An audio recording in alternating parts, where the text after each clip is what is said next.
ધંધુકામાં 3 દિવસથી વરસાદ વરસતા ઠેર ઠેર પાણી ભરાયા। અમદાવાદ જિલ્લામાં તેમજ અન્ય જિલ્લાઓમાં 3 દિવસથી વરસાદ મન મૂકીને વરસતો જોવા મળ્યો છે। તેવામાં ધંધુકા શહેર તેમજ આજુબાજુના ગામડાઓમાં પણ સાતમ આઠમના તહેવારોમાં ખૂબ સારો એવો વરસાદ વરસ્યો છે। જન્માષ્ટમીના તહેવારમાં લોકો મેળાનો નહીં પરંતુ ઘરે બેઠા જાણે વરસાદનો આનંદ લઈ રહ્યા હોય તેવા દ્રશ્યો બધી જગ્યાએ જોવા મળી રહ્યા હતા।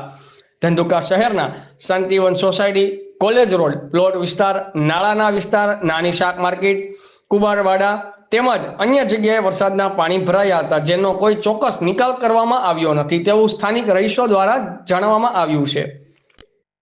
તેમજ ઠેર ઠેર પાણીના ખાડા ભરાયેલા જોવા મળી રહ્યા છે। તંત્ર જાણે અજાણ હોય તેમાં વરસાદી પાણી કે ખાડાઓનું કોઈ નિરાકરણ લાવવામાં આવતું નથી। જો આવું ને આવું બનતું રહેશે તો લોકો રોગચાળાનો ભોગ બનતા રહેશે અને સ્વાસ્થ્યને લગતી બીમારીઓનું પ્રમાણ વધુ પ્રમાણમાં જોવા મળશે। તો એના માટે જવાબદાર કોણ? આમ ધંધુકા શહેર અને આજુબાજુના વિસ્તારમાં ભરાયેલા વરસાદી પાણીના યોગ્ય નિકાલ કરવામાં આવે અને ખાડાઓ પૂરવામાં આવે, જેથી વાહન ચાલકોને કોઈ જાનહાનિ થતા બચાવી શકીએ છીએ તેવી લોક દ્વારા માંગ ઉઠવા પામી છે।